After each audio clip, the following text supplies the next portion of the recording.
نبی صلی اللہ علیہ وسلم نے فرمایا سورۃ البقرہ پڑھا کرو کیونکہ اس کا پڑھنا باعث برکت اور اسے چھوڑنا باعث حسرت ہے، اور اس کے پڑھنے والے پر جادوگر قدرت نہیں پا سکتے، یعنی کسی عامل کا عمل کوئی اثر نہیں کرے گا۔ سورۃ البقرہ کی آخری 2 آیات پڑھنے والے کے لیے بھی بشارت ہے کہ جس نے رات کے وقت یہ آیتیں پڑھی وہ اسے رات بھر کے لیے کافی ہو جائیں گی، ہر شر سے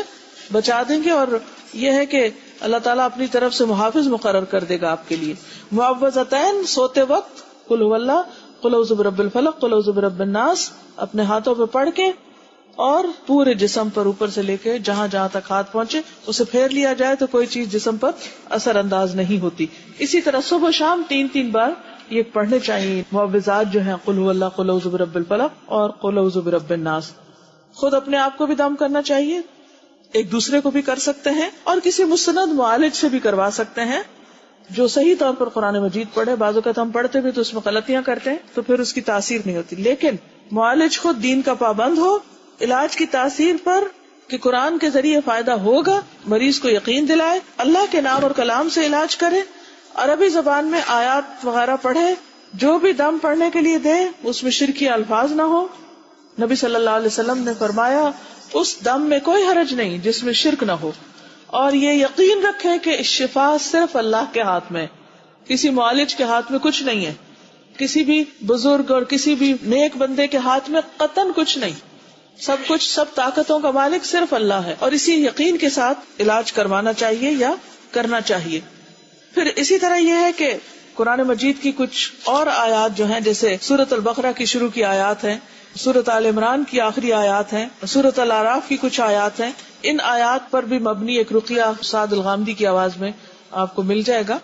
خاص طور پر اگر اپنے جسم میں درد ہو آپ کو تو آپ درد والی جگہ پر ہاتھ رکھ کے بسم اللہ 3 بار پڑھ کے اعوذ باللہ وقدرتہ من شر ما اجد واحاذر 7 بار پڑھیں، انشاءاللہ اس سے بھی فائدہ ہوگا۔ پھر حجامہ کرانا، کپنگ کروانا، پشنے لگوانا، سینگی لگوانا، یہ علاج جو ہے یہ بھی بہت مؤثر ہے، کیونکہ جس جگہ تکلیف ہو وہاں جب پشنے لگائے جاتے ہیں تو اس سے گندا خون نکلتا ہے، تو شیطان جو ہوتے ہیں، جنات جو ہوتے ہیں، وہ خون میں گھستے ہیں، خون ان کے لیے کیریئر ہے، جیسے اور ٹاکسنز کا کیریئر، تو جنات بھی اسی میں ٹریول کرتے ہیں جسم میں اور جا کے گھس کے بیٹھ جاتے ہیں بندے کو وہاں تکلیف دینے کے لیے۔ جب پچنے لگتے ہیں اور خون کھینچا جاتا ہے تو باہر نکلنا پڑتا ہے ان کو، تو اللہ کے اذن سے وہ جاتے ہیں۔ نبی صلی اللہ علیہ وسلم نے فرمایا اگر تمہاری دواؤں میں سے کسی میں بھلائی ہے تو پشنا لگوانے یا شہد پینے اور آگ سے داغنے میں، اگر وہ مرض کے مطابق ہو یعنی فائدہ ہو جاتا ہے، لیکن آگ کے داغنے کو میں پسند نہیں کرتا، اس لیے شہد کا پینا خاص طور پر ہر مہینے میں کم از کم 3 بار صبح کے وقت شہد براہ راست چاٹا جائے، اسے چمچ وغیرہ کے ساتھ نہیں، جیسے کسی ایسے گلاس وغیرہ میں ڈالیں اور 3 گھونٹ پی لیں۔ پھر اسی طرح یہ ہے کہ خاص طور پر جو مسنون ایام ہے اس میں اگر پشنے لگوائے جائیں تو زیادہ فائدہ ہوتا ہے۔ کلونجی جو ہے وہ موت کے علاوہ ہر مرض کا علاج ہے۔ کلونجی کے اوپر بھی آپ قرآن پاک کی آیات پڑھ کر اس تیل جو ہے اس کو تکلیف والے حصے پر آپ اس سے مساج وغیرہ کر سکتے ہیں۔ کلونجی کے چند دانے بھی مریض کو کھلائے جا سکتے ہیں۔ پھر اسی طرح یہ ہے کہ آب زمزم، نبی صلی اللہ علیہ وسلم نے فرمایا ماء زمزم لما شرب لہ، زمزم کا پانی اس مقصد کے لیے جس کے لیے وہ پیا جائے، اگر آپ شفا کی نیت سے پی رہے ہیں تو انشاءاللہ اللہ تعالیٰ شفا دے گا۔ آپ صلی اللہ علیہ وسلم نے فرمایا روح زمین پر سب سے بہترین پانی زمزم ہے، یہ بھوکے کے لیے کھانا اور بیماری سے شفا ہے۔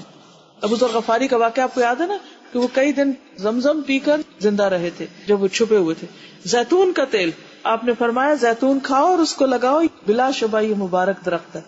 والتین والزیتون، اللہ تعالیٰ نے زیتون کی قسم کھائی۔ پھر یہ یاد رکھیے کہ بیماری پر صبر بھی کرنا چاہیے، جلد بازی نہیں کرنی چاہیے، اور جلد بازی میں غلط طریقوں پر نہیں چلنا چاہیے، اور ثابت قدمی کی دعا کرنی چاہیے۔ نبی صلی اللہ علیہ وسلم نے فرمایا کسی بھی مسلمان کو کوئی بیماری، تکلیف یا کوئی بھی مرض ہوتا ہے تو اللہ تعالیٰ اس کے گناہوں کو اس طرح گراتا ہے جیسے درخت اپنے پتوں کو گرا دیتا ہے۔ تو یہ ایک